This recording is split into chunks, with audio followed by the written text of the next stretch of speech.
Eh bien, effectivement, moi, le fonctionnement de mon système, il est directement lié au marché des crypto-monnaies. Tu l'as très bien dit. Pour le moment, le marché des crypto-monnaies est pas au plus haut.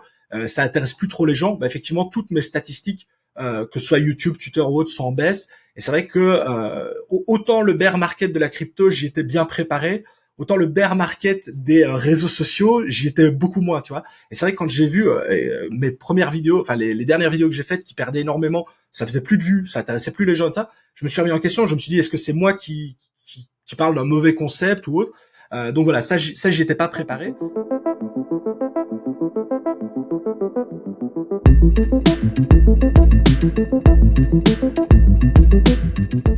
Bonjour à tous et bienvenue dans le podcast des Makers. Aujourd'hui, on reçoit Monsieur Tika et ça me régale de l'avoir parce que, comme je l'ai dit dans les DM Twitter, j'ai l'impression qu'on est potes. Parce que ça fait depuis Exactement. 2 ans qu'on se parle via commentaires, qu'on se tweet, qu'on se like et compagnie sur Twitter et on s'est jamais vraiment parlé. Et j'ai dit, ton profil m'intéresse quand même et ça me ferait plaisir de t'avoir dans le podcast. Donc, bienvenue à toi.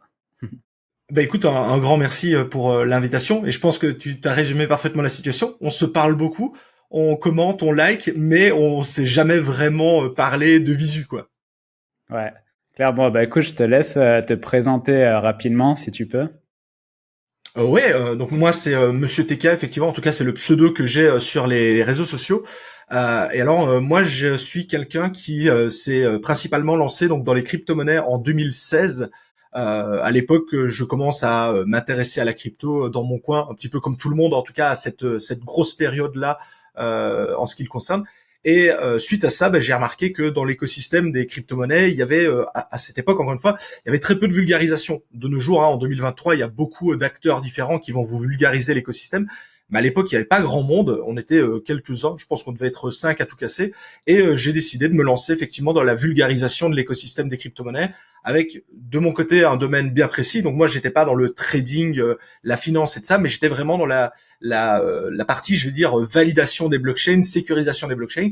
Et donc moi, contrairement à beaucoup de personnes qui se sont lancées dans les crypto-monnaies comme investisseurs, comme traders, etc., etc., moi, je me suis directement lancé dans le minage de crypto-monnaies. Et puis j'ai déroulé tout ce qui se tourne autour de cet écosystème. Et depuis 2021, j'en ai fait mon métier même à part entière. Donc j'ai quitté mon ancien job et maintenant je suis full time dans la crypto-monnaie. Magnifique. Donc tu dis en 2016. Moi, je suis arrivé dans les cryptos. Il me semble que c'était 2017, si je dis pas de bêtises. 2017, c'était à l'époque des CryptoKitties. Je sais pas si Ouais, t'as vu exactement. ça passer. Et t'avais, moi en fait, le souvenir que j'ai du minage, c'était, il me semble, une des premières plateformes de minage en ligne, si je dis pas de bêtises, c'était Hashflare. Je sais pas si Ouais. tu te souviens. Si, Et je connais très bien. qui a complètement, bah voilà, moi j'avais de l'argent dessus, c'était pas des sommes énormes, mais qui était parti avec notre argent, il me semble, en 2017 ou en 2018. H-Flare, oh putain, il y en a eu tellement. En fait, il y a eu tellement d'arnaques, c'est difficile de se souvenir de Ouais. toutes, mais c'est possible. En fait, je me souviens, on était avec un pote et du coup, on était sur Hashflare et on faisait des calculs pour savoir combien on allait gagner, tu sais, en compound, combien on allait gagner dans les 6 mois, 7 mois, 8 mois et on devenait dingue. On était là, attends, mais si on met 200 euros, on va avoir 100 000 balles à la fin de l'année. Et c'était hyper attrayant. Et du coup, toi, on est d'accord que tu fais pas de minage en ligne, c'est plus du Ouais. minage À la maison, enfin à la avec mon maison. matos et tout. Ouais, ouais. En fait, donc après, forcément, comme j'explique, je me suis diversifié dans plein de choses. Donc, je fais du minage, des nodes, du staking, des masternodes. Donc, c'est des termes un peu techniques, mais si vous êtes dans l'écosystème des crypto-monnaies, normalement, ça doit un petit peu vous parler. Pour résumer très simplement, en gros, c'est-à-dire que je mets en place des machines, des installations, hein, quelles qu'elles soient, pour faire travailler les blockchains, les crypto-monnaies, pour que ça me génère une sorte de revenu passif. C'est-à-dire que moi, pour faire simple, je suis un gros fainéant.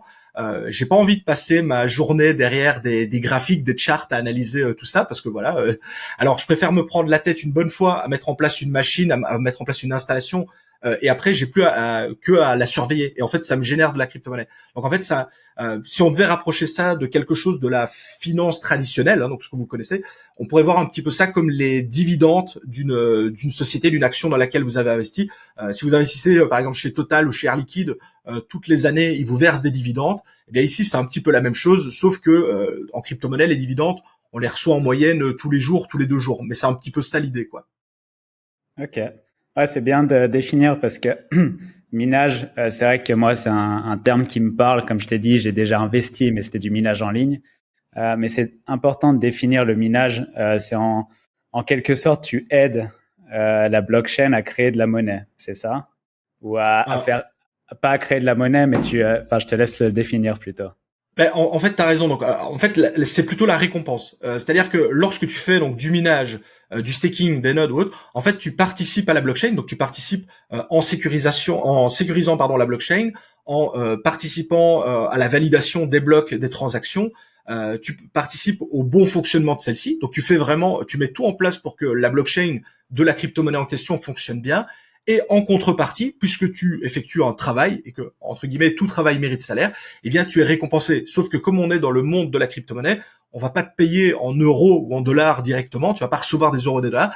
Tu vas recevoir en contrepartie des crypto-monnaies que, bien entendu, après, ces crypto-monnaies-là, tu peux les échanger contre de l'euro ou du dollar. Mais t'es pas payé directement en euros, en dollars pour le travail que tu effectues. Et bon, bah, je te suis depuis un moment et je vois ce que tu fais. Alors, j'ai jamais appliqué tes threads parce que je fais autre chose. Voilà, c'est pas du tout mon monde, mais j'ai l'impression qu'en suivant tes threads, quand même, tu es très bon dans pour créer des sortes de tutos pour Ouais. se lancer dans le minage. On est d'accord? Tu es très Oui, bon ben dans en gros c'est l'explication ce que je là-dedans. cherche, c'est vraiment ça, c'est ce que je cherchais en fait avec ma chaîne YouTube, hein, parce que comme tu l'as dit, je suis très présent sur Twitter, mais vraiment mon gros core business, si je puis dire, c'est ma chaîne YouTube. Et en fait, ben, comme je le disais en début de ce podcast, il y avait très peu de tutos, très peu d'explications à l'époque pour se lancer. Je veux dire, quand tu voulais te lancer dans le minage, dans les nodes ou quoi, en gros, il fallait se taper des textes complets, full en anglais technique pour se lancer. Et je me suis dit, bah tiens, il y a eu le potentiel de faire des choses en français avec un langage simple pour que monsieur et madame tout le monde puisse se lancer. Parce qu'effectivement, comme tu l'as dit, à première vue, hein, quand tu parles comme ça de gens qui ne connaissent pas, tu parles de minage, de staking, de node, ça fait peur. On se dit, waouh, c'est un truc de geek, c'est réservé à certaines personnes. Et en fait, moi, dans les personnes qui me suivent sur mes réseaux, j'ai effectivement des informaticiens, des purs geeks qui se sont lancés, mais j'ai aussi des maçons, des jardiniers, donc des personnes qui ont jamais touché un ordinateur de leur vie, hein, si ce n'est voilà pour aller sur Facebook, sur YouTube, et des personnes qui arrivent grâce justement bah voilà à des tutos, à des threads où j'explique vraiment étape par étape, bah, étape 1 tu fais ça, étape 2 tu fais ça, étape 3, et ça permet vraiment à tout un chacun de se lancer avec ses propres moyens, ses propres fonctions. Donc il n'y a pas besoin d'être quelqu'un vraiment qui est une vraiment super doué dans le domaine. Je veux dire, si vous avez à peine démarré un ordinateur en suivant un tuto, hein, c'est comme toujours, hein, vous y arriverez toujours. C'est un petit peu comme des Lego. Hein. Si tu suis le plan, au final, tu y arrives. Et tu parlais d'étapes. Est-ce que tu pourrais résumer, et vraiment en résumé, les quelques étapes pour commencer le minage? Alors, si on parle de minage, minage vraiment donc directement avec des machines de minage. Donc là, effectivement, il faut la première chose à avoir, c'est du matériel informatique. Donc la toute première étape, ça va être d'acheter ce matériel en fonction de la crypto-monnaie que vous allez vouloir miner. Hein. Par exemple, si vous voulez miner du Bitcoin, vous n'allez pas acheter la même machine que si vous voulez miner, je sais pas moi, une autre crypto-monnaie, par exemple du Monero. Ce sont deux types de machines différentes. Donc la première chose à faire, ça va être de se renseigner sur le type de machine qu'il vous faut pour votre minage. Ensuite, ça va être d'acheter la machine, de la réceptionner, de la recevoir, de l'installer. Il y a une petite étape de configuration. Donc moi, c'est notamment ce que j'explique sur ma chaîne YouTube. Hein. Je te fais un tuto qui t'explique comment monter la machine, comment l'installer, comment la configurer. Et puis, à partir du moment où tu as réalisé toutes les étapes et que la machine est fonctionnelle, tu n'as entre guillemets plus rien à faire, si ce n'est surveiller que la machine tourne bien. Mais comme je l'ai expliqué, surveiller sa machine de minage, je le fais 2 minutes au réveil, 2 minutes avant d'aller dormir. Et le reste du temps, si jamais il y a le moindre problème, je reçois une notification sur mon smartphone pour me dire qu'il y a un problème. Ça se fait vraiment de façon automatique, quoi. Mais effectivement, au préalable de ça, il y a pas mal de petites étapes, donc l'installation, la configuration, etc., qui vont prendre un peu de temps. Mais une fois que c'est fait, on est tranquille. Ok. Et d'un point de vue investissement, on est à combien à peu près? Alors, je sais qu'il y a sûrement différents paliers, différents niveaux, mais il y a toujours un investissement de base, j'imagine. Ouais. Oui, tout à fait. Donc dans le minage traditionnel, on peut partir, si on part sur une petite installation de minage, il y a probablement moyen de s'en sortir pour, pardon, aux alentours de 1 000 euros, pour avoir vraiment quelque chose de très petit en neuf. Hein. Si tu pars sur de l'occasion, il y a peut-être moyen d'économiser un peu. Et après, vers le haut, il n'y a pas de limite. Hein. Je veux dire, plus tu investis, plus tu vas avoir ce qu'on appelle de la puissance. Plus tu as de puissance, plus tu vas générer et donc gagner de crypto-monnaies. Donc en gros, on pourrait dire que ça va de 1000 euros à 100 millions si tu as envie. Si tu as envie de monter ce qu'on appelle une ferme de minage, donc une énorme installation, tu peux aller jusqu'à plusieurs dizaines de millions sans problème. Ouais, c'est ce que j'ai dans le jardin, moi. Bon, alors, Monsieur Tika, aujourd'hui, c'est 83 000 abonnés sur Twitter. Il me semble 72 000 abonnés sur C'est ça. YouTube. Ça, c'est la fin, on va dire. J'aimerais revenir au début. Euh, qui est Monsieur Tika à ses débuts? C'est-à-dire, comment t'es tombé je sais pas, dans la marmite de la crypto? Ah, c'est une super bonne question. Bah écoute, il faut savoir que donc moi je suis issu du domaine de la chimie. Donc je suis chimiste de base. Donc je suis pas du tout du monde de l'informatique, sauf qu'il y a une grosse différence, c'est que j'ai toujours été passionné par les ordinateurs. Je suis un gros joueur jeux vidéo, mais PC. Donc j'ai toujours monté mes machines, monté mes ordinateurs. Donc là tu commences déjà à comprendre le raisonnement vis-à-vis donc du minage notamment. Hein, pourquoi est-ce que je suis là-dedans? Et en fait, si tu veux, en 2016, je cherche un moyen de gagner un petit peu d'argent sur le côté. Donc le but à ce moment-là, c'est pas de devenir millionnaire, d'en vivre ou autre. Hein. C'est juste, voilà, j'ai envie de gagner un petit peu de sous pour me payer mon cinéma, mon resto, des jeux vidéo. Donc vraiment, genre, je fais 50 euros sur un mois, je suis super content, quoi. J'en suis là.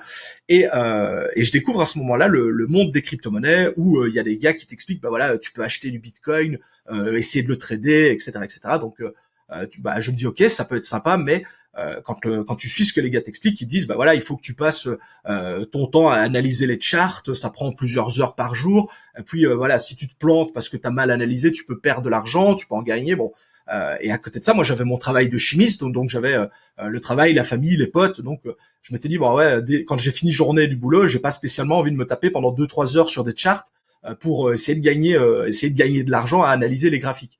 Et à ce moment-là, ben, je découvre justement que si on a un ordinateur pas trop dégueu, ça tombe bien, hein, j'ai une belle bécane puisque je suis joueur PC, il y a moyen de faire travailler sa machine quand on ne l'utilise pas pour générer des crypto-monnaies. Et donc je me suis dit, bah, plutôt que de m'embêter à analyser des charts, etc., je me dis, bah, quand je joue pas à l'ordi, je vais le laisser tourner, je vais le laisser faire ses calculs et je vais miner des crypto-monnaies et on verra bien ce que ça donne. Parce que aussi comme ça, je m'étais dit, bah, j'investis pas directement de l'argent, hein, je vais juste payer au niveau de ma facture électrique, mais ça me permettait de ne pas devoir investir directement des euros dans la crypto parce que quand je me suis lancé à l'époque, je te cache pas que je m'étais dit ça sent un peu l'arnaque quoi. Générer de l'argent avec un ordinateur, on l'a souvent vendu sur internet et c'est très très rarement vrai. Et donc voilà un petit peu comment je suis tombé dans la marmite. Donc j'ai essayé au départ, ça a bien fonctionné. Au final donc j'ai bien vu qu'on pouvait retransformer ces cryptos en euros, que je les avais bien sur mon compte bancaire. Donc je me suis dit ok c'est pas une arnaque. Et de là bah, j'ai fait ce qu'on appelle le fameux effet boule de neige. Hein. Donc j'ai commencé avec une machine, puis j'ai grandi au point qu'à un moment donné, ben, j'en suis arrivé à me demander si je conservais mon travail de chimiste ou si je me mettais à temps plein dans la crypto-monnaie. Et résultat, ben, j'y suis toujours. Donc c'est que pour le moment, jusqu'à présent, j'ai pris la bonne décision. Ouais, j'imagine. J'imagine. Et bon, on va parler de quelque chose qui fâche, mais on l'a tous vu, le bear market, ça a fait mal à beaucoup de personnes. Il y avait le bull run qui a régalé énormément de personnes. Je pense que toi, c'était pas mal aussi de ton côté. Comment tu l'as vécu et c'est quoi la situation aujourd'hui? Alors c'est vrai que bon, on va pas se cacher, hein, le bear market ça fait mal aussi bien au portefeuille que au niveau des statistiques hein, sur YouTube, sur Twitter. En plein bull run, forcément, tu prends plein d'abonnés, la chaîne, le compte Twitter tourne très bien. Actuellement, bah voilà, ça tourne moins bien, donc ça touche les deux. Maintenant, comme tu l'as dit, hein, enfin toi tu le connais aussi, puisque si t'es rentré en 2017, t'as dû connaître le bear market qu'on a eu en fin Ouais. 2017, 2018. Donc là, j'ai envie de dire que c'est déjà pour moi, c'est déjà le deuxième gros bear market que j'ai. Et autant pour le premier, j'étais un peu stressé, un peu embêté parce que bah voilà, c'est la première fois que ça t'arrive, tu sais pas trop comment ça se passe. Autant ici, je t'avoue que ça me touche pas plus que ça. Enfin, c'est embêtant, c'est ennuyant, mais je ne me tracasse pas. Je veux dire, bah voilà, il y a comme tu l'as dit, il y a des très hauts, il y a des très bas, il y a un juste milieu. Bah voilà, pour le moment, on est en train de remonter du très bas, je pense, et je reste extrêmement confiant pour l'avenir, parce que d'ailleurs, voilà, je pense que ça fait partie des fameux cycles que l'on retrouve dans les crypto-monnaies. Et comme tu l'as dit, bah, si à un moment donné le marché est au top, c'est parce qu'à contrario, à un moment donné le marché est au plus bas et c'est un petit peu ce qu'on a actuellement, quoi. Ouais, c'est vrai qu'on en parlait, bah, du coup, avec mon pote Rouskov, à l'époque des CryptoKitties, on s'était pris une bonne claque avec le bear market. Et en fait, au deuxième bear market, pour moi, c'est pas flippant. Alors, bien sûr, moi, je suis pas à 100% dans la crypto, tu vois, c'est pas mon taf tous les jours, donc ça m'atteint pas autant. Mais tu sais que ça va remonter au final parce que voilà, c'est pas la première fois que c'est arrivé et ça va revenir. Mais j'imagine que les personnes qui sont arrivées il y a pas longtemps, qui sont arrivées pendant le bull run, de 2020-2021, je pense que ouais, il y en a beaucoup qui ont paniqué. Et ça, c'est vrai que c'est important de le dire que c'est des cycles et que ça va toujours revenir, quoi. Donc, toi, tu avais appris comment au début? Tu disais que tu avais pas mal de contenu anglais, c'est ça? Ouais. Donc, à quel moment tu as appris l'anglais déjà? Bah, C'est à cause de ça? non, non, du tout. Moi, comme je te dis, je viens d'une filiale scientifique, donc j'avais déjà entre guillemets un bon bagage d'anglais, entraînant justement sur les forums spécialisés ou autres, hein, parce à l'époque, on n'avait pas tous les Telegram, les Discord. À l'époque, c'était encore sur les bons vieux forums spécialisés où t'avais que les passionnés. Et pareil, c'était que de l'anglais et particulièrement de l'anglais technique. Hein. Encore, c'est pas faire ta réservation et demander un coca au bar. Hein. C'est que de l'anglais technique. Et forcément, à force de traîner dans ce milieu-là, mon anglais de base que j'avais, qui était déjà pas trop mauvais, je l'ai vraiment amélioré dans ce domaine précis. Et c'est notamment, c'est à ce moment-là que je me suis dit, parce que il y a plein de fois où je renvoyais les gens, il y a plein de gens qui me demandaient, tiens, comment on fait et ça, et je leur renvoyais le forum. Et il y a plein de gens qui me disaient, écoute, je parle pas l'anglais technique, c'est trop compliqué, j'y comprends rien. Et c'est de là que je me suis dit, tiens, plutôt que de les renvoyer bêtement vers un article en full anglais où visiblement les gens ne comprennent pas, je me suis dit, tiens, je vais le faire en français. Et je pense que tu sais très bien de quoi je parle. Si si je te parle de justement trouver un domaine, une niche pour s'y établir, où justement on est un des précurseurs entre guillemets dans le domaine. Et voilà, en 2016-2017, vraiment dans la partie très technique de la blockchain en français, hein, parce qu'en anglais c'était déjà complètement plein, mais en français technique. À l'époque, il n'y avait pas grand monde, et c'est comme ça que j'ai eu l'idée, tiens, de me lancer dans ce domaine-là, parce en plus, j'aimais faire ça. Je veux dire, j'aime vulgariser. Je le faisais vraiment pas comme un travail, puisque d'ailleurs au début, comme tu le sais très bien, quand tu te lances dans un domaine, c'est pas du jour au lendemain que ça peut éventuellement rapporter un peu d'argent. Donc moi, je le faisais au début pour le fun, parce que j'avais envie d'expliquer aux gens. J'aimais bien ce côté vulgarisation, explication. Hein. Je pense qu'on a plus ou moins le même âge. Je suis beaucoup de la génération c'est pas sorcier, tu vois. Où tout est expliqué, tout est vulgarisé. C'était un peu ça, quoi. Et c'est comme ça que je me suis lancé dans cette grande et belle aventure. Tu avais des inspirations pour YouTube? Comment tu t'es lancé en fait? Est-ce que tu as pris ta caméra et tu as commencé à parler ou alors t'avais quand même quelques personnes dont tu t'es inspiré au début? Alors en fait, au tout départ, même pour te dire, avant YouTube, je tenais un blog où j'expliquais, en fait, ce que je viens de t'expliquer, ce que je faisais en vidéo, je le faisais en format écrit. Et un jour, il y a un gars qui me dit sur le blog, qui me dit, écoute, TK, tes articles, ils sont super, c'est bien expliqué, etc., etc. Et il me dit, je pense que ça pourrait bien fonctionner si tu le faisais en format vidéo. Vraiment, voilà. Donc, alors moi, oui, comme tous les personnes sur YouTube, bon, moi j'étais bercé par les youtubeurs scientifiques et les youtubeurs jeux vidéo. Hein. Comme je te disais, je suis un gros fan de jeux vidéo. Mais alors, les anciennes générations, hein, je veux dire tout ce qui est joueur du grenier, Antoine Daniel et ça, donc plutôt la team des vieux, si je puis dire. Et donc la toute première vidéo que je fais sur YouTube, en fait, c'est je me mets face caméra, qui est une GoPro. Je me mets face caméra et en fait réellement je lis un de mes articles que j'avais écrit, et je lis mon article et je publie ça sur le truc. Donc c'est dégueulasse, c'est mal monté, on voit clairement mes yeux qui lisent le texte, hein, voilà. Donc c'est visuellement c'est une catastrophe, t'as pas envie de voir ça. Et là où l'article avait fait quoi, je crois une quinzaine ou une vingtaine de vues sur une semaine, là la vidéo elle fait 100 ou 200 vues sur une journée. Et c'est là que je me suis dit, ok, le format vidéo, il y a vraiment un concept avec le format vidéo plutôt que le format écrit. Et je me suis dit, tiens, et si je faisais ça? Et en fait, quand je me suis mis vraiment derrière la caméra et ça, en fait, je me suis découvert une véritable passion pour le fait d'être derrière la caméra, d'expliquer, de vulgariser les choses, et vraiment tout ce qui tourne autour de ça. Mais jamais, à un moment donné, je me suis dit, tiens, je vais vraiment me lancer sur YouTube pour en faire un business. C'est vraiment, j'ai vogué doucement vers ça, mais je me suis pas dit tiens je vais lancer un business sur YouTube, je vais lancer une chaîne sur YouTube. La chaîne elle est venue parce qu'à un moment donné quelqu'un m'a suggéré de le faire quoi. C'est marrant ce que tu dis, que tu lis ton article de blog pour faire la vidéo. Et il y a tout ce concept en ce moment que je suis en train d'étudier de façon très précise, justement pour moi-même, en gros, comment faire du multiplateforme. Donc, comment faire passer de Twitter à Instagram, comment passer de mon blog à YouTube. Et c'est du report post, c'est-à-dire tu utilises ton contenu écrit pour en faire des vidéos. Et toi, c'est ce que tu as fait du coup à l'époque. Tu as simplement lu ton texte. Et au final, c'est la même chose. Et tout part du contenu écrit. Donc, typiquement, tes threads de Twitter deviennent des vidéos. Clairement, en fait, alors des fois c'est dans un sens, des fois c'est même dans l'autre. Des fois je fais une vidéo et je me dis tiens j'en ferais bien. Tu sais, t'as une vidéo qui fait 20 minutes. Bon, il y a des gens qui n'ont pas le temps de regarder une vidéo de 20 minutes et t'essayes de condenser ça par écrit. Et effectivement, tu peux le faire dans l'autre sens. C'est ça qui est génial. Et à partir du moment où tu as le contenu de base, que ce soit écrit, vidéo ou autre, après tu peux le redispatcher sur toutes les plateformes. Par exemple, une vidéo, pareil, une vidéo de 20 minutes sur YouTube, bah, ça peut très facilement se découper en plein de petites vidéos pour Instagram ou TikTok. C'est ça qui est génial. Une fois que tu as vraiment le contenu de base, j'ai envie de dire, les possibilités, elles sont quasiment sans limite. Tu peux vraiment aller d'une plateforme à une autre et comme tu dis, faire après du multiplateforme et être présent partout. Aujourd'hui, tu as Twitter et YouTube. T'es autre part aussi? En fait, donc Twitter et YouTube, c'est vraiment mon gros core business. C'est là où j'ai le plus d'abonnés, de followers. C'est là que j'ai le plus de visibilité.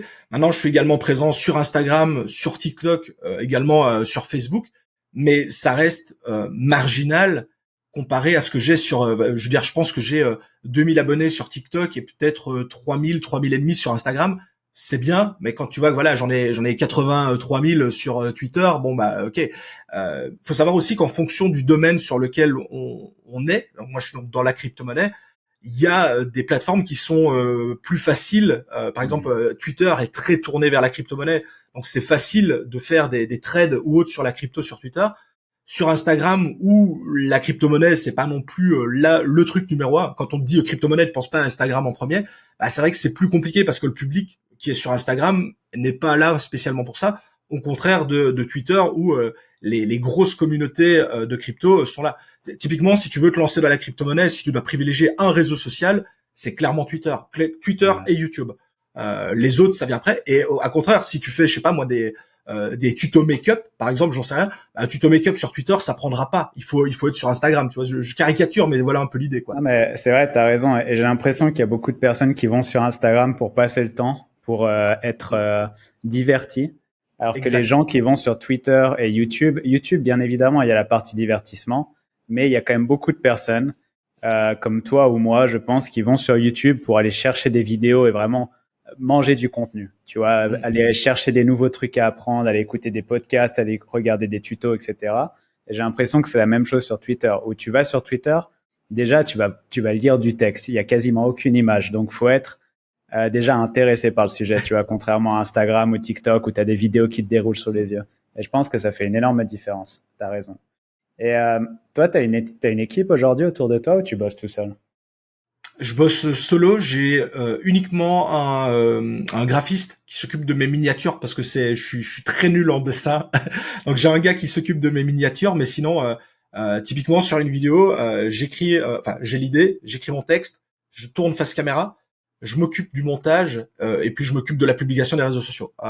Quand je vous réponds sur les réseaux sociaux, quels qu'ils soient, c'est réellement moi. J'ai pas un community manager, c'est vraiment moi qui suis derrière. Parce qu'en plus j'aime faire ça. Ça me prend beaucoup de temps, mais j'aime être derrière le truc. La seule chose où j'aimerais trouver, je trouverai toujours quelqu'un, mais la partie que j'aime le moins dans mon métier, si je puis dire, c'est le montage vidéo, parce que je suis pas bon. Hein, ça rejoint le graphisme, donc les miniatures.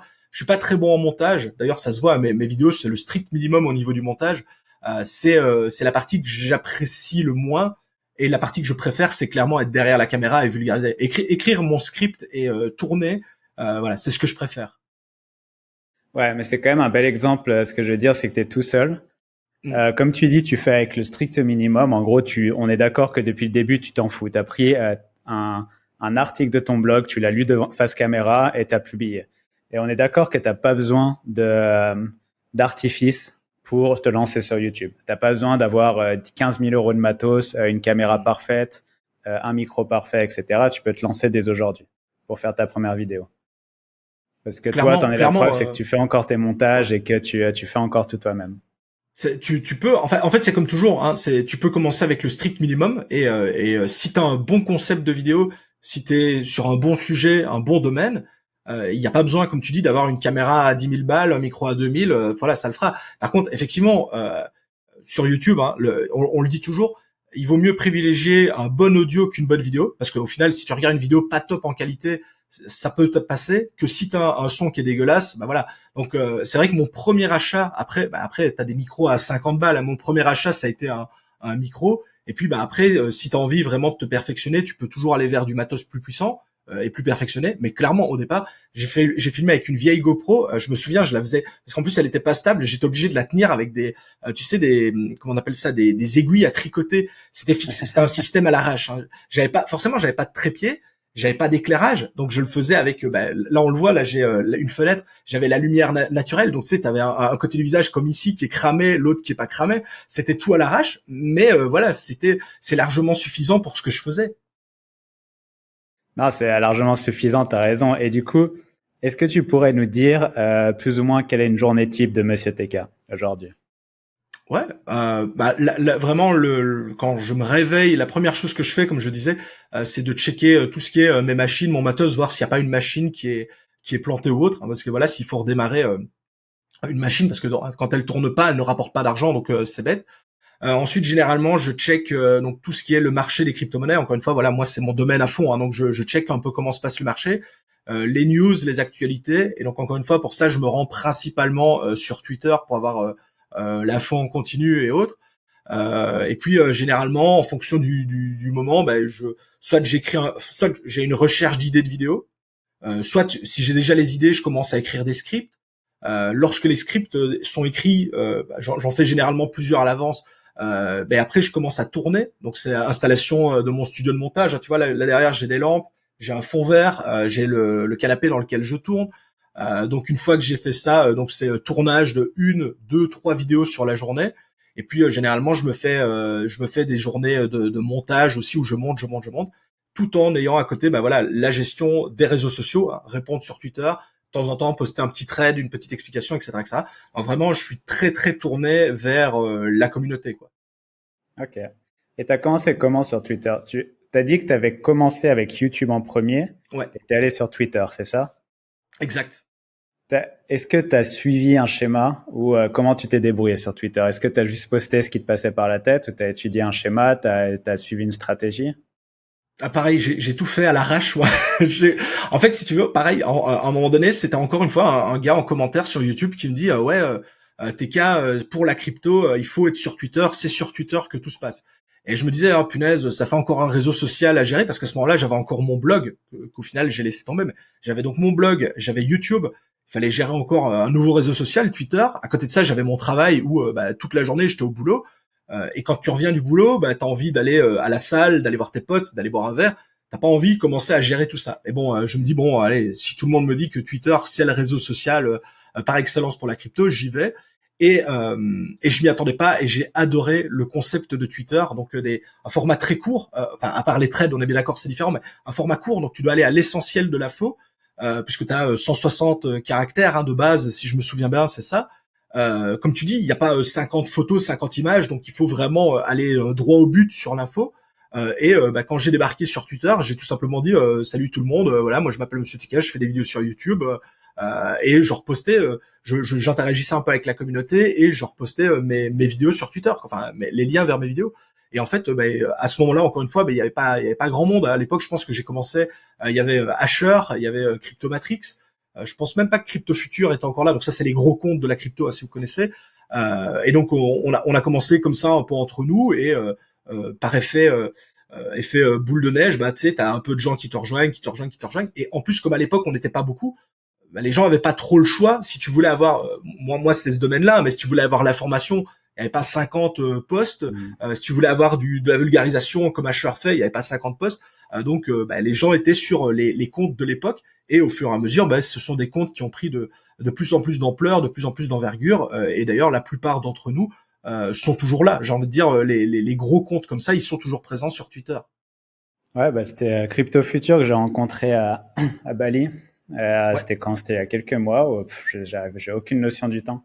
Et ouais, du coup, on avait pas mal parlé de ce qu'il fait.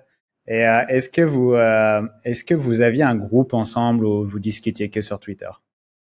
Alors au départ, forcément, hein, en 2016, c'était que de la discussion sur Twitter. Et puis rapidement, on a bien compris que entre créateurs de contenu, si je puis dire, surtout dans la crypto francophone, hein, où c'est vraiment encore, même à l'heure actuelle, même s'il y a de plus en plus de monde, ça reste quand même un domaine où il y a quand même beaucoup moins de monde que dans d'autres domaines.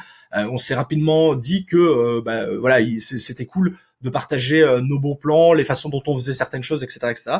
Et on a eu rapidement des groupes Telegram ou autres, hein, des groupes sur Twitter où on était justement entre créateurs de contenu et où on partageait de l'info ou autre entre nous. Donc ouais ça, et il y en a toujours. Hein. D'ailleurs moi je fais toujours partie. Je suis sur un canal Telegram où on a Crypto Future, il y a Alan Trading. On est plein et on est là entre nous et on discute entre nous quand il y a aussi bien quand ça va bien que quand ça va mal quoi. C'est marrant, je savais pas du tout que vous étiez potes avec Crypto Future et Alan. Ah, j'ai envie de dire, si tu arrives à te disputer avec le peu de gens qu'il y a dans la crypto, c'est quand même dommage. Non, c'est clair. C'est clair. Et t'avais pas peur de la concurrence? Ah, pas du tout. Pas du tout. Premièrement, parce que moi, de mon côté, j'étais tout seul dans mon domaine. Ah, voilà, le minage. Voilà, seulement maintenant, peut-être 1 an ou 2, où il y a des chaînes, si je puis dire, concurrentes. Et encore, les personnes, encore une fois, concurrentes, je m'entends super bien avec. Je discute, j'échange. Et en plus, même si on travaille dans le même domaine, ils abordent des sujets soit différemment de moi, ils ont une autre approche, ce qui est pas mal, soit ils traitent des sujets que moi j'ai pas traités, et donc au final ça devient vraiment complémentaire. Et je les vois pas vraiment comme des concurrents, mais plutôt comme des domaines complémentaires aux miens. Mais voilà, mais c'est vrai qu'au début, moi j'étais vraiment tout seul. Hein. J'ai été pendant plusieurs années le seul en français encore une fois. Si tu voulais avoir un tuto sur le minage, c'était Monsieur TK, il y avait personne d'autre. Alors qu'effectivement au niveau trading, vulgarisation, il y avait déjà un peu plus de monde parce que c'était un peu plus je vais pas dire plus simple parce que c'est pas plus simple, mais c'était plus mainstream quoi. Quand tu commences dans la crypto-monnaie, la première chose que tu dis c'est j'ai envie de trader. Rarement tu dis tiens j'ai envie de me faire chier avec une machine à la maison à installer. C'était moins sexy, mais voilà un petit peu comment c'est ce que j'allais dire. C'est soit tu proposes du dropshipping ou tu te dis tu vas faire 1 million dans 6 mois, ou tu proposes l'édition de site et tu vas lui dire qu'il faut 6 mois pour faire quelques euros, tu vois. Voilà, Donc c'est un peu la c'est même ça. chose et forcément le trading est plus sexy. Quand tu le vois de loin, tu dis waouh, je peux mettre 10 euros ici et ça va me rapporter 10 000 demain, ça peut être Exact, pas c'est mal, tu exactement vois. ça. Donc ok. Et non, c'est quand même intéressant. Et pourquoi je t'ai posé la question du est-ce que tu avais peur de la concurrence? Parce que j'ai remarqué que c'est encore quelque chose de très présent, notamment dans le money Twitter. C'est-à-dire, tu vois, des gens qui parlent de business en ligne comme moi. Et c'est très, très, très présent où il y a la peur de la concurrence. C'est-à-dire, non, moi, je veux pas partager avec telle personne, je vais pas commenter son post parce qu'après, il y a ma communauté qui va voir le post de l'autre, etc. Alors qu'au final, moi, je pense qu'il fait la différence, c'est que Asher, Monsieur TK, Crypto Future, Alan, on est d'accord que c'est 4 personnes, mais c'est pas 4 marques. C'est-à-dire que c'est 4 personal branding. C'est toi, t'es une personne derrière un compte. Et du coup, il y a personne qui peut être toi.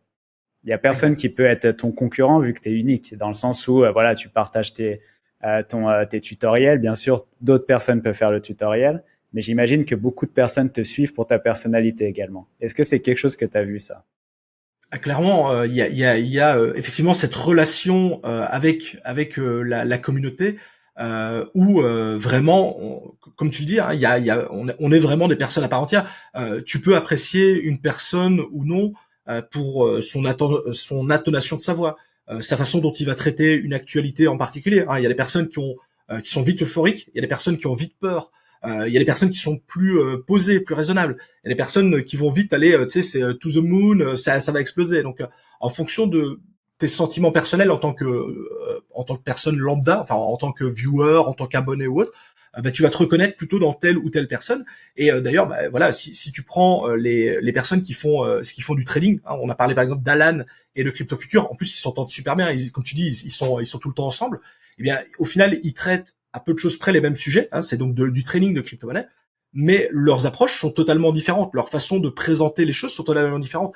Et en fait, c'est pas parce que tu as vu une analyse, par exemple, du Bitcoin de Alan, que une analyse proposée par Crypto Future ne va pas t'intéresser, parce qu'en fait il va traiter le sujet un peu différemment, il va voir les choses différemment, et c'est d'ailleurs ce qui fait que il y a des personnes qui vont suivre l'un ou l'autre ou même les deux, et c'est comme ça que généralement tu retrouves des personnes qui sont dans un peu toutes les communautés, quoi. Il y a vraiment des gars qui sont monocommunautés, mais des gens que tu vas retrouver un peu partout, parce que on propose tous une chose un peu différente de l'autre, on a une approche qui est différente de l'un de l'autre. Ah non, je suis totalement d'accord. Et tu vois, il y a aussi cet effet de groupe qui fait que tu exploses plus rapidement, dans le sens où tu avais MrBeast dans une vidéo qui expliquait ça, où il disait que quand il a commencé YouTube, ils sont 5 potes dans un groupe, allez, on va dire WhatsApp, et tous les jours ils discutaient et ils analysaient les thumbnails, ils essayaient de trouver le meilleur hook pour leurs vidéos. Et leur but, ils avaient un seul but, c'était de péter YouTube, de craquer YouTube et d'être premier sur YouTube. Et ils étaient les 5. Et en fait, il disait que c'était hyper intéressant vu que tu avais un pote qui allait faire une erreur, il allait le dire dans le groupe et toi, ça t'évitait de la faire. Et ça fait qu'il y avait 5 personnes qui faisaient 5 erreurs au lieu d'avoir une personne qui faisait les 5 erreurs. Et ça t'aide énormément. Et tu vois, moi, c'est ce qui a fonctionné quand j'ai commencé sur Twitter aussi avec, il y a Rouskov, Gary et Moonexpress. Et en gros, on était 4. Et quand t'es potes ou quand tu vois qu'il y a une relation hors Twitter, tu vois, que c'est un peu plus intime que Twitter, les personnes le voient. Et je trouve que ça attire les gens. Quand tu as un effet de groupe où tu vois que des gens sont potes, tu vois, entre eux, tu as envie d'avoir, je sais pas, de faire partie de ce groupe, en quelque sorte. Je sais pas si tu as déjà vu la série Entourage.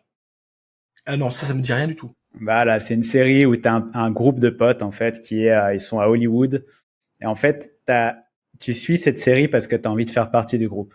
Et j'ai l'impression que c'est un peu la D'accord. même chose sur les réseaux sociaux, c'est que si tu vois un groupe de potes qui partagent entre eux tous les jours, tu as envie de faire partie de ce groupe et de t'intégrer un peu et de le suivre. Donc je pense que ça aide énormément. Ouais. Il y a clairement de toute façon le fait d'appartenir. Euh, et là, c'est vraiment pour pas, c'est pas uniquement à la crypto, mais en fait, à un moment donné, quand t'es passionné par un domaine et qu'à un moment donné, t'as vraiment une communauté qui se fédère autant autour d'un acteur, d'un groupe ou autre, ça reste génial. Hein. Si tu prends par exemple, maintenant c'est évident, mais si tu reprends par exemple les toutes premières vidéos de Villebrequin, hein, donc maintenant qui est une énorme chaîne sur YouTube. Au départ, il faisait des vidéos pour le fun sur les bagnoles, et c'est vrai qu'à l'époque, ils l'ont très bien dit d'ailleurs dans une interview. Ils expliquaient quand tu avais des vidéos de bagnoles sur Internet, c'était que des vidéos pro, un peu tu sais à la donc c'est comment Automoto ou autre, tu vois. Ouais. Donc c'était vraiment très sérieux, on présentait la marque, on montrait les avantages, les inconvénients, etc., etc. Et il y avait pas le côté un peu déconne comme tu peux avoir justement sur les rassemblements de bagnoles et tout. Et en fait, ils ont su retranscrire, je trouve, ce que on retrouvait justement en dehors de toutes ces grosses chaînes qui traitent le domaine de l'automobile. Et c'est d'ailleurs pour ça qu'ils ont fédéré une aussi grosse communauté. Et toi, au final, quand tu t'intéresses aux bagnoles, là je parle de Villebrequin, mais on peut faire pareil avec n'importe lequel, et que tu te dis, bah tiens, soit je vais voir les vidéos Automoto ou M6 Sport, que sais-je, soit je vais vers un truc vraiment où il y a de la déconne, il y a de l'amusement. Les gens qui sont avec toi, ils sont là pour la même chose, et donc au final, tu te retrouves avec des gens qui ont la même passion que toi, le même engouement. Et il y a ce fameux effet de groupe que tu dis, qui est unique. Et ça, c'est quelque chose de génial, ce sentiment d'appartenance à un groupe. Quand à la base, t'étais tout seul dans ton coin à dire, pour les voitures, j'aime bien les bagnoles, mais je sais pas trop avec qui en parler, à part deux trois potes peut-être. Donc ça, je trouve que c'est Ouais. juste génial, les communautés qui peuvent se fédérer autour de groupes comme ça. Ouais, moi j'avais adoré la façon dont ils avaient créé The Diggers. Tu vois, je sais pas si tu avais suivi de Diggers DAO. l'intérieur, mais ouais, tu avais deux Diggers à la base et après Diggers DAO. Mais j'ai trouvé ça énorme sur l'aspect communautaire où tu sentais vraiment le truc communauté, où tout le monde faisait partie du groupe, tu vois. Et ça, je pense que c'est hyper important, et notamment dans la crypto. Il y avait non, j'avais une question, c'est, tu vois, par exemple, j'ai vu CryptoPixel, Capet, qui Ouais. ont créé Coin Academy. Est-ce que toi, c'est quelque chose que tu as envie de faire ou que tu as déjà fait, de faire des partenariats avec d'autres personnes dans le milieu de la crypto pour créer des business? Alors oui, oui et non. En fait, donc c'est-à-dire que c'est vrai que moi je voulais développer mon activité donc dans la crypto, avoir autre chose que justement une chaîne YouTube, un compte Twitter. Mais moi, par exemple, je suis parti dans un tout autre domaine. Hein. Encore une fois, voilà, moi, comme je te le disais, j'aime beaucoup la vulgarisation, l'explication, etc., etc. Et donc, moi, par exemple, là, je vais, à partir de septembre qui arrive, je vais devenir, alors, je mets des guillemets parce que j'aime pas donner ce titre-là, mais je vais devenir professeur à l'université HEC à Liège, donc en Belgique, hein, parce que je suis belge, si ça ne s'était pas entendu à mon accent. Je vais aller donner, alors je suis pas tout seul, hein, on est plusieurs à donner ça, mais je vais donner un cours, réellement un cours sur la crypto-monnaie, sur l'écosystème, la vulgarisation, etc., etc.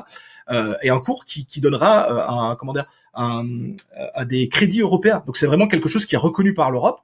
Ce sera vraiment un truc que tu pourras faire valoir dans n'importe quel pays européen.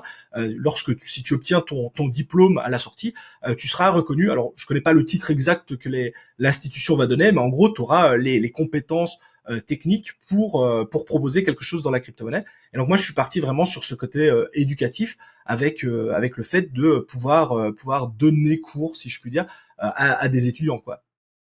Et du coup, tu as quel diplôme, toi, en minage? Alors moi, il y a pas de diplôme. C'est ça qui est, en fait, jusqu'à présent, enfin jusqu'à pas encore si longtemps, peut-être, je crois que c'est arrivé les premiers en 2021, si je dis pas de bêtises, les premières formations, parce que c'était même pas des diplômes, c'était plutôt des formations sur les cryptos. Moi, j'ai pas de diplôme. J'ai appris sur le tas, comme beaucoup, hein, d'ailleurs à l'époque. J'ai appris sur le tas. J'ai pas suivi de cursus ou de formation parce que ça n'existait pas et ça n'existe toujours pas. Je pense pas qu'il y en ait en tout cas. Et c'est vraiment on va dire on est en 2023, donc j'ai commencé en 2016, donc ça fait 7 années d'expérience dans le domaine, 7 années à pratiquer au quotidien le truc, mais effectivement je n'ai pas de diplôme pour ce domaine-là. Bon, je connaissais la réponse déjà, mais je te pose la question parce que je trouve ça magnifique que tu deviennes prof d'HEC. On est d'accord, pour ceux qui connaissent pas HEC, bah, tapez HEC sur Google, mais c'est la meilleure école, il me semble, en France, Ouais. la meilleure école de commerce en tout cas. Et toi, qui n'as aucun diplôme, deviens prof là-bas. Et je trouve ça magnifique parce que ça, c'est les métiers d'Internet qui n'existaient pas il y a quelques années. Et aujourd'hui, tu te retrouves, tu vas mettre, j'imagine, ton petit costume cravate et tu vas aller Ah donner des écoute, cours à HEC. exactement. Et comment tu te sens? Ça te donne une pression de faire ton premier cours là-bas ou Alors pas vraiment parce qu'en fait, alors si je puis dire, j'ai donné beaucoup de conférences, j'ai fait beaucoup d'ateliers, des workshops ou autres. Alors là, il y avait zéro comment dire, il y avait zéro diplôme, hein. C'était juste des gens qui venaient assister à des conférences, des présentations. J'en ai donné plein et d'ailleurs j'ai adoré ça. J'aime beaucoup. Enfin, je pense que ça se voit. J'aime beaucoup parler, que ce soit derrière la caméra ou en public. J'aime beaucoup échanger, discuter. Et donc, quand la toute première fois, on m'a dit, bah écoute, si tu veux être devant une salle de 200 personnes pour venir parler crypto, t'es le bienvenu. J'ai adoré. Donc, j'ai pas trop peur. La seule chose qui me fait peur, c'est par rapport aux autres gars qui vont être présents. Donc, il y a d'autres professeurs dans plein de domaines, hein. Il y aura par exemple, il y aura des codeurs qui sont spécialisés dans le langage de programmation ou autre. Parce que moi, je suis pas programmeur, hein, donc je connais pas les langages de programmation. Mais j'ai un peu peur, effectivement, d'être un peu en dessous au niveau technique par rapport à des gars qui sont voilà dans un domaine hyper calé. Mais à part ça, je dois dire voilà, ça me fait pas peur de présenter les choses parce que je veux dire comme je le fais tout le temps, bah en fait pour moi c'est jamais que redonner à peu de choses près la même chose sera quand même beaucoup plus poussé parce que justement il y aura derrière un diplôme donc je dois être beaucoup plus précis dans certaines choses mais voilà honnêtement ça ne me fait pas peur. J'ai même envie d'y être, je me réjouis d'y être justement pour voir un petit peu ce que ça donne comme première quoi. je trouve ça magnifique parce que donc là tu parles hop, tu parles du fait que tu vas devenir professeur donc à HEC. On est d'accord qu'à la base, tu t'es simplement intéressé au minage parce que voilà, tu aimais le gaming, tu as trouvé un moyen de faire l'argent en utilisant ton ordi qui était déjà assez développé pour tes jeux. Mhm. Aujourd'hui, tu te retrouves prof d'HEC. Qu'est-ce qui s'est passé entre-temps? Alors, on en a déjà parlé, mais en fait, quelles sont les choses plus ou moins dingues qui te sont arrivées entre-temps? Parce que tu parles d'être invité à des conférences. Je sais qu'il y a des événements crypto qui sont assez cool partout dans le monde. Toi, ça t'a donné accès à quoi? Ton nombre d'abonnés, que ce soit sur YouTube et sur Twitter.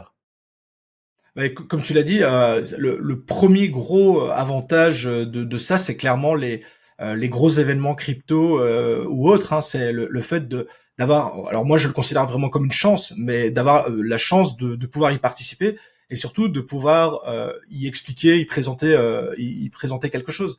Par exemple, fin août, on a la messe du Bitcoin francophone à Biarritz avec Surfing Bitcoin. C'est vraiment la grande messe annuelle pour les dingues de Bitcoin. Déjà l'année dernière, j'avais été invité et j'avais participé à un panel et j'avais animé un workshop. Cette année, j'ai encore la chance de pouvoir y animer un workshop. Donc en fait, il y a surtout d'une part, il y a le sentiment de fierté de se dire que notre travail est reconnu par des gars qui animent des trucs énormes, et donc de se dire bah voilà, j'ai cette énorme chance là. Et puis surtout, bah, comme je le disais, c'est le fait de pouvoir partager quelque chose que l'on apprécie avec la communauté. Moi, je le dis toujours, quand je fais une conférence, quand j'explique quelque chose dans une vidéo, j'ai pas l'impression de bosser parce que ce que je fais, j'aime faire ce que je fais. Je veux dire, quand je fais un tuto de A à Z pour vous expliquer un truc, je me dis pas waouh, c'est du travail, il faut encore que je fasse ça. Non, en fait, j'aime expliquer ça, j'aime l'expliquer aux gens, donc j'ai pas l'impression de bosser. Moi, je m'amuse à faire ça. Et t'es justement invité sur scène pour ça. Et les gens, justement, comme tu t'amuses, comme tu te prends pas la tête et que tu vas vraiment, moi j'y vais. Je vais pas dire en roue libre, mais voilà, je suis quelqu'un qui va à la cool, sans prise de tête. Bah ça se ressent, enfin le public qui te regarde le ressent, et ça devient hyper agréable d'échanger justement avec les gens qui sont venus te voir. Donc clairement pour moi c'est le plus gros, la plus grosse satisfaction, c'est vraiment qu'on reconnaisse ton travail à sa juste valeur. Ouais, j'imagine. Et ouais, être invité à des événements comme ça qui sont magnifiques, je pense que ça va faire plaisir, sachant que ça fait quand même longtemps que tu bosses là-dedans Mm. et j'imagine que tu as eu des hauts et des bas. Et j'aimerais Ouais. surtout parler des bas. Est-ce que ça a toujours été rose de lancer, de Alors, quitter ton métier, de te lancer dans la crypto, de faire ton minage avec donc tu as lancé ta chaîne YouTube, puis Twitter. Est-ce que ça a toujours été rose? alors non, clairement pas. C'est clairement pas rose. C'est même pas rose tous les jours. Il y a effectivement tous les hauts et les bas. Au niveau des bas, ben, pour faire simple, il y a le temps que ça prend, parce qu'au final, bah même si t'aimes ce que tu fais, ça te prend beaucoup de temps. Et il y a plein de fois où j'ai dû annuler une soirée, un événement, un truc avec des amis ou autre. Je le fais de moins en moins, mais parce que voilà, ça me prenait du temps et je me disais bah non, il faut que par exemple la vidéo soit terminée, peu importe ce que tu avais prévu de faire, tu dois terminer ta vidéo parce que tu dois la sortir pour telle date. Donc voilà, c'est vrai que au niveau de l'organisation, ça demande beaucoup de choses. Des fois, ça demande un peu voilà, c'est pas des énormes sacrifices, mais voilà, tu sais, à un moment donné, tu t'es dit, tiens, aujourd'hui, je vais aller à la salle. Et puis tu dis, bah non, si je vais à la salle, j'aurai pas le temps de finir la vidéo, donc bah, j'irai pas à la salle. Sinon, il y a aussi l'avantage et qui est un inconvénient d'avoir une communauté, c'est que bah t'as les gens qui apprécient ton travail et il y a les gens qui apprécient pas ton travail. Moi, j'ai rien contre les gens qui apprécient pas mon travail. Je peux pas plaire à tout le monde. Et d'ailleurs, les gens qui me critiquent, toujours avec une critique constructive, j'aime beaucoup. Ça permet justement de s'améliorer, de grandir. D'ailleurs, sur ma chaîne ou sur mes, comment dire, sur mon Twitter, je n'ai bloqué personne, j'interdis personne. Donc même ce qu'on appelle les haters, je les bloque pas. Alors que c'est le plus simple, là, tu sais, tu les bloques, ils peuvent plus interagir avec toi, t'es tranquille. Je les laisse parce que je me dis que ça peut toujours être intéressant d'avoir des retours constructifs. Sauf que malheureusement, c'est ça qui est un peu au départ, c'est pour le moral, c'est que t'as des gars qui disent juste tu fais de la merde. Tu demandes bah, pourquoi? Il dit non mais t'es une grosse merde, tu fais de la merde, c'est tout. Et t'as pas d'explication, t'as rien. Et c'est vrai qu'au départ, quand t'es pas habitué à ça, avoir entre guillemets ce côté où tu vas avoir des gens qui vont te trash talk toute la journée, quoi que tu fasses, ce sera mal vu, ce sera mal fait, et il n'y a pas d'explication, il n'y a pas de raisonnement.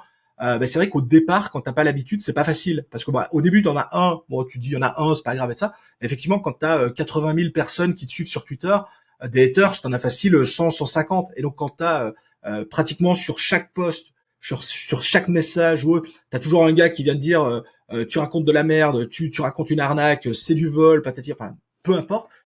Au début, c'est pas facile de faire la part des choses. Au fil du temps, moi, j'ai fait la part des choses, mais je sais qu'il y en a qui le vivent très mal. Il y a des créateurs de contenu, et pas spécialement que dans la crypto, qui vivent très mal ça parce que bah, on reste des humains, on fait ça avant tout pour le plaisir de partager avec la communauté. Et c'est vrai que voilà, quand tu te prends jour après jour bah, des vagues comme ça de haine, ça peut ne pas être facile, quoi. Et C'est pour terminer là-dessus, je termine vite, hein, mais comme moi je suis mono, je sais pas si on peut appeler ça un produit, mais mono domaine, plutôt monodomaine avec la crypto-monnaie, eh bien effectivement moi le fonctionnement de mon système il est directement lié au marché des crypto-monnaies. Tu l'as très bien dit. Pour le moment le marché des crypto-monnaies est pas au plus haut. Ça intéresse plus trop les gens. Bah, effectivement toutes mes statistiques que ce soit YouTube, Twitter ou autre, sont en baisse. Et c'est vrai que autant le bear market de la crypto, j'y étais bien préparé, autant le bear market des réseaux sociaux, j'y étais beaucoup moins, tu vois. Et c'est vrai que quand j'ai vu mes premières vidéos, enfin les dernières vidéos que j'ai faites qui perdaient énormément, ça faisait plus de vues, ça intéressait plus les gens, ça. Je me suis remis en question, je me suis dit est-ce que c'est moi qui parle d'un mauvais concept ou autre. Donc voilà, ça j'y étais pas préparé. Et c'est vrai que accessoirement, comme c'est cyclique, on avait fait un graphe avec justement CryptoPixel. On compare nos statistiques en fonction du prix du Bitcoin. Et tu vois que c'est directement corrélé. Hein. Quand le Bitcoin est haut, ça intéresse les gens et donc les chaînes, la visibilité gagne. Et au contraire, quand le Bitcoin est bas, ça intéresse plus personne. Et là, ça baisse. Et c'est vrai que là, des fois, ça fait un peu stresser. Surtout que voilà, moi, j'en ai fait mon métier. Donc si YouTube et Twitter, ça marche pas, je gagne pas d'argent. Donc voilà, c'est un peu le business aussi qui en prend un coup, quoi. C'est dingue, hein. Tu sais que là, on est dans le bull run du business sur Twitter, où il y a tout, c'est que des threads sur le business tout le temps, comment gagner 10 000 balles par mois avec ChatGPT, etc. Et moi, je vous vois plus. Mais c'est même pas que tu publies plus, hein, mais quand, tu vois, je te suis toi, je suis énormément de personnes dans la crypto, et je vous vois plus. Parce que il y a ce truc, comme tu dis, où vraiment la crypto a pris un coup énorme, alors que si on revient en 2020-2021, c'était n'importe quoi. On est d'accord, pendant le bull run, les comptes crypto explosaient, il y avait que de la crypto tous les jours. Et aujourd'hui, il y a personne, à part les comptes comme toi qui restent, à part comme Rouskov, CryptoPixel, tu as des gars qui sont là sur le long terme. Et je suis d'accord que oui, ça impacte énormément. C'est vrai que c'est plus simple quand tu as un compte, on va dire, accès business comme le mien, parce que c'est très large et du coup, tu peux rebondir, à part si le business s'effondre, et c'est quand même quelque chose qui ne va pas s'effondrer, je pense, d'ici à demain. Mais Je c'est pense vrai que pas. la crypto, t'es un peu plus dépendant et je comprends complètement, quoi. Après, surtout que, tu vois, il y a des lois qui sont passées. Est-ce que Mm. toi, t'as été touché par ça? C'est que les Français, il me semble, non? Alors c'est que les Français, mais moi comme mon public est majoritairement français, indirectement, je suis touché par la loi. En fait, ce qu'il faut savoir, c'est que globalement, j'étais plutôt bien dans les clous. Je veux dire, j'étais vraiment. Au final, la loi, même si elle s'applique à moi, ne me touche pas plus que ça parce que ça change pas énormément de choses pour moi. Mais par contre, effectivement, ça réduit un petit peu le champ des possibles parce que effectivement, la loi influenceur, de manière générale, qui est passée et qui oblige à resserrer un peu la vis à certains domaines. Mais voilà, ça me touche, mais pas de façon catastrophique, quoi. Ok, ouais, bah, tant mieux, je suis content pour toi. Et non, je voudrais revenir aussi sur le deuxième point dont tu as parlé, le côté négatif. Euh, c'est vrai que je trouve ça assez dingue que tu sois dans n'importe quel milieu. Il y a toujours des haters. Et il y a cette espèce de loi qu'a créé Tim Ferriss, dans le sens pas de loi, mais de comparatif, où en fait, il explique qu'il faut toujours comparer ton nombre d'abonnés à une situation réelle. Par exemple, si tu as 100 abonnés, ça va être une petite école maternelle, tu vois. Mm. Si tu as 1000 abonnés, ça va être un lycée. Donc forcément, dans un lycée, il y a toujours un gosse qui est taré. Dans ton lycée, il y a toujours un taré. Après, si tu montes à 10 000, tu vois, ça commence à faire déjà une petite ville. Donc forcément, il y a quelques tarés. Si tu montes à 100 000, ça devient une grande ville, etc., etc. Donc tu vois, t'es autour des 100 000, on va dire 80 000. Mm. C'est quand même une ville assez balèze.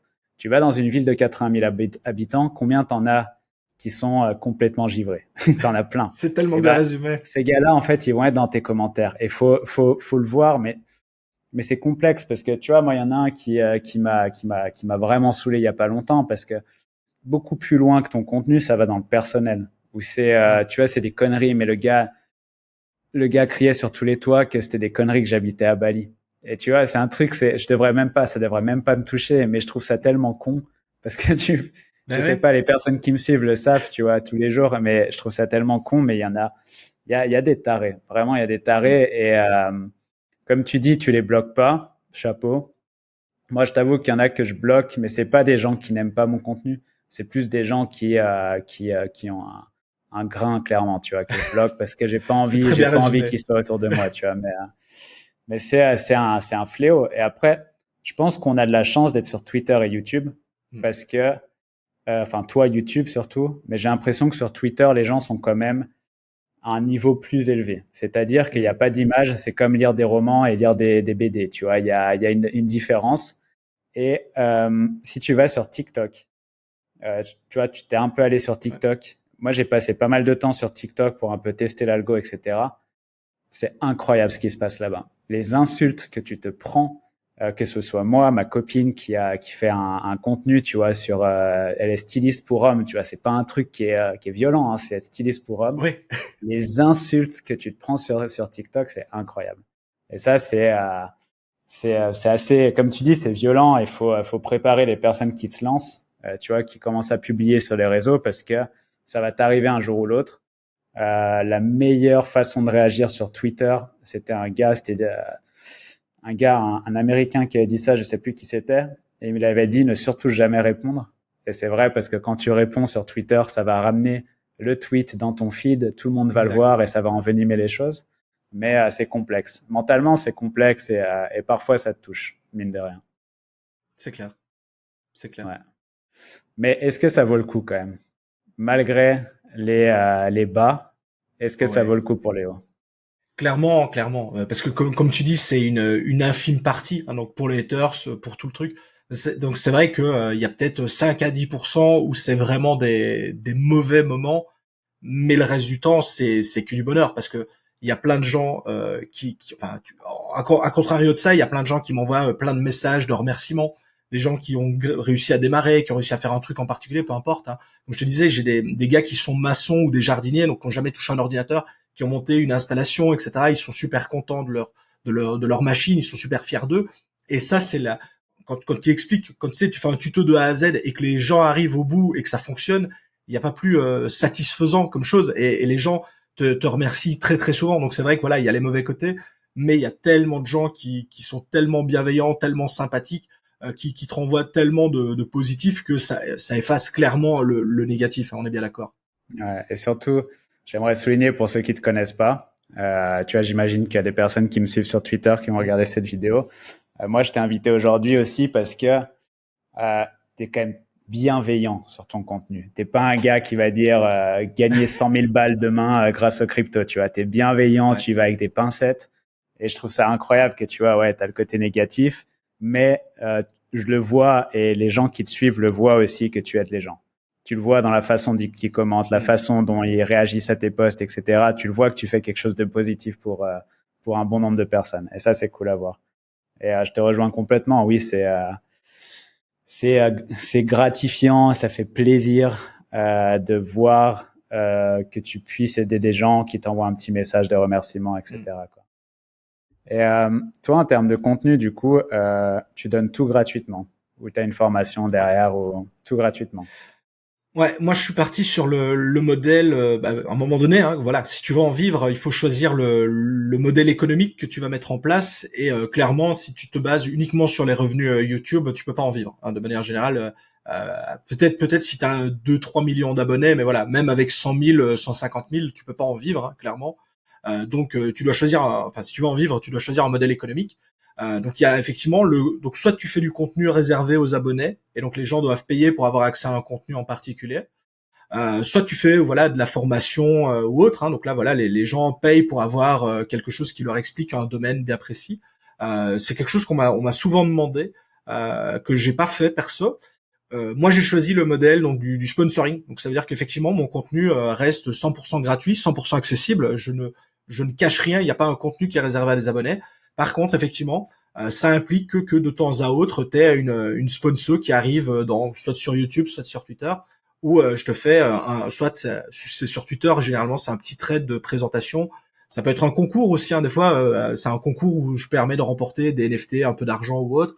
Sur YouTube, ce sera un sponsoring à la même façon que tu as du NordVPN, du Red Shadow Legend, tu sais, chez certains gros YouTubeurs.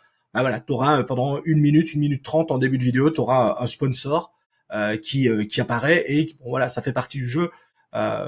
Si tu veux faire vraiment du contenu 100% gratuit, 100% tout le temps, sans jamais aucune contrepartie, la seule façon, c'est de ne pas en vivre. Tu fais ça quand tu as un peu de temps sur le côté, quand t'as pas envie de te prendre la tête et que tu gardes un job. Mais si vraiment tu veux être à temps plein sortir beaucoup de vidéos, hein, parce que pareil, quand je travaillais avant toute la journée, je sortais pas une vidéo par semaine. Hein. Maintenant, je fais une vidéo par semaine. Quand je bossais toute la journée, je sortais une vidéo toutes les 2 ou 3 semaines. Voilà. Si tu veux avoir du contenu régulier ou autre et que tu veux pouvoir en vivre, il faut effectivement choisir un modèle économique. Moi, je suis parti sur celui-là. Peut-être que je le changerai à terme, peut-être que ça va évoluer, mais jusqu'à présent, je suis parti sur ce modèle-là, en tout cas en ce qui me concerne. Ouais, non, t'as bien raison. De toute façon, il faut être payé à un moment ou l'autre. Hein. T'es un professeur à temps plein. Tu vois, c'est ton Exact. taf aujourd'hui. T'es pas là pour faire plaisir. C'est pas ton hobby. C'est ton taf à temps plein. Tu vois, t'es professeur à temps plein. Et bien évidemment, il faut monétiser. Donc toi, tu fais du partenariat, tu fais un peu d'affiliation, j'imagine. Ouais, ouais, c'est ça. En fait, généralement, c'est partenariat affiliation parce que forcément, quand tu parles d'une plateforme, un peu généralement, enfin, moi, je travaille beaucoup avec les plateformes de trading. Bah, effectivement, ils te donnent un lien affilié ou tu as aussi en fonction des modèles. Hein, des fois, tu touches une commission sur les gens que t'apportes. Des fois, c'est un pourcentage sur les volumes tradés. C'est vraiment du cas par cas, mais effectivement, il y a généralement un peu d'affiliation également avec le côté sponsoring, quoi. Ouais, ouais, bah de toute façon, on est assez familier. C'est ce que je mets en avant avec l'édition de site et tu vois l'affiliation, c'est un super moyen de monétiser toujours en faisant du contenu gratuit quoi. Et ça ça faut vraiment que les gens comprennent et de plus en plus tu le vois même sur les blogs des personnes qui le disent ouais si vous cliquez sur les liens vous allez je vais toucher une commission. Mais au final c'est comme faire un espèce de don. Tu sais tu peux faire des dons il me semble sur Ouais. sur Twitter c'est comme faire un don où tu vas aider la personne. Ouais j'ai fait tout ce contenu pour t'expliquer quelque chose. C'est un peu ma manière d'être payé, quoi. Donc, c'est totalement fair. Donc, tu as bien raison. Et c'est quoi les prochaines étapes, du coup, de Monsieur Ticket? Tu parlais de septembre, tu vas être Ouais. commencer à être prof chez HEC. Est-ce que tu as un rêve lointain que tu aimerais atteindre avec ce que tu fais? Ouais, bah clairement, en tout cas moi ce serait de continuer à faire ce que j'aime, donc continuer à travailler dans l'écosystème, à vulgariser, etc., etc. Et puis effectivement, au niveau de voir plus grand, c'est pourquoi pas continuer à développer ça, pourquoi pas devenir en plus, hein, en parallèle de tout ça, pourquoi pas à un moment donné donner des conférences, tu vois vraiment mais des grosses conférences, hein, pas un truc où on est devant une vingtaine de personnes, mais pourquoi pas faire de grosses conférences, en fait faire un peu ce que je fais face caméra mais face à un public quoi.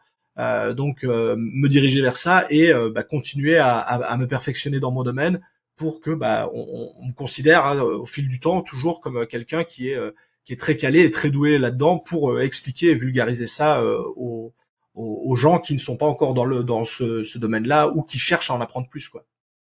Ok. Et du coup, aujourd'hui, tes contenus YouTube, on parlait du minage. Tu parles d'autres sujets également, c'est ça en crypto? Ouais. Donc en fait, si tu veux, au départ, quand je me suis lancé, j'avais une chaîne, donc c'était au tout début, hein, j'étais en 2017-2018, j'étais focus sur le minage. Sauf que forcément, quand tu es dans un domaine aussi précis, aussi spécifique, à un moment donné, t'es quand même, tu tournes en rond, quoi. À un moment donné, il y a un moment donné où il faut parler d'autre chose. Et comme moi-même, je m'intéressais à d'autres domaines de la crypto-monnaie, hein, j'ai parlé un peu de staking, de node ou autre. Hein, donc pour ceux à Hmm. qui ça peut parler, donc ce sont des alternatives, on va dire, au minage, hein, pour faire très simple. C'est la même chose, mais un peu différemment. Et bien, je me suis diversifié là-dessus et je tends à avoir une chaîne plus pas généraliste, parce que c'est pas une chaîne généraliste, mais plutôt qui englobe plutôt toutes les techniques de fonctionnement des blockchains, quoi. Donc c'est plutôt que de me focuser sur un domaine bien précis de la validation de la blockchain, je te fais tous les domaines et tout ça. Et puis au final, comme j'ai quand même ça fait plusieurs années maintenant que je suis dans le domaine, il y a des fois sur des points précis qui sont même en dehors de ça, je peux partager mon avis, mon ressenti. Voilà, par exemple, on a eu il y a pas si longtemps que ça BlackRock qui fait une demande d'ETF pour Bitcoin auprès de la SEC, donc le régulateur américain. Même si je suis pas expert dans les ETF Bitcoin et dans la SEC, avec mon bagage et le fait que je travaille tout le temps là-dedans, je peux partager un avis qui reste un avis, voilà, qui reste subjectif, mais partager mon avis, mon ressenti avec la communauté, et ça reste toujours très intéressant pour les personnes qui me suivent de voir un peu comment moi je ressens les choses, comment je me positionne, est-ce que ça change quelque chose, ça change pas, voilà un petit peu les choses. Donc je tends à être un peu plus généraliste, mais sans pour autant devenir une chaîne très généraliste qui va parler de tout et n'importe quoi sur la crypto-monnaie, quoi. Ok, intéressant. Et là, s'il y a une personne qui a toujours suivi de loin la crypto, qui s'est jamais vraiment lancée, tu lui conseillerais de faire quoi quoi aujourd'hui? Après, je pense que ça dépend des intérêts ou les envies, mais tu lui conseillerais de commencer par quoi? Juste pour mettre le nez dans la crypto. Pour mettre le nez, je lui conseillerais de bien d'abord, avant tout, de lire, de se renseigner, de regarder des vidéos, pas que les miennes, voilà, qui se renseignent avant même de ne placer le moindre euro, le moindre investissement, de bien comprendre ce que c'est, de bien comprendre comment ça fonctionne, les avantages, les inconvénients, les risques, les gains, pour que lorsqu'il décide ou pas, hein, aussi ne pas se lancer, c'est une décision, c'est une bonne décision. Si on se sent pas capable ou qu'on se dit non, tout qu'on fait c'est trop risqué pour moi, ne pas se lancer, c'est aussi une bonne chose, mais voilà, de bien peser les pour et les contre avant de se lancer, parce qu'il y a, c'est ce qu'on voit très souvent, hein, il y a un effet d'opportunité, les gens se disent, il y a un truc là, je fonce tête baissée, et généralement, quand on fonce tête baissée, c'est là qu'on se ramasse, soit on a investi dans un mauvais projet, soit on n'a pas compris comment ça fonctionnait, et on envoie nos crypto-monnaies n'importe comment et on perd tout, soit on sait pas sécuriser ces crypto-monnaies parce qu'on les a stockées n'importe comment, donc bien comprendre tout ça avant de se lancer, et une fois qu'on est à l'aise avec les différents outils, les différents équipements, aller plus loin. Mais vraiment bien se renseigner pour comprendre. Je veux dire, quand tu veux te lancer par exemple dans la bourse traditionnelle, tu te dis pas j'investis sur l'action Apple parce que j'aime bien Apple. Tu te dis bah je vais un peu regarder ce qu'il propose, quel est le prix de l'action, est-ce qu'il est au top du top ou au plus bas. Donc tu te renseignes un minimum. Si tu dis oh j'ai envie d'acheter des actions Apple ou Google parce que j'aime bien Google, non, c'est la meilleure façon de perdre de l'argent. On fait pas ça comme ça. Tu m'étonnes. Et est-ce que tu as quelques vidéos sur ton compte, j'imagine, qui peuvent regarder sur ces sujets-là?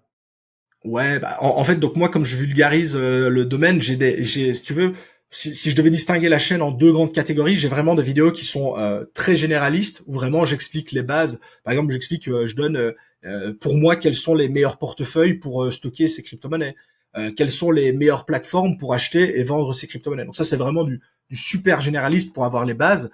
Et à côté de ça, tu auras des vidéos enfin plus poussées sur la technique qui vont dire, bah voilà, t'as tes crypto-monnaies.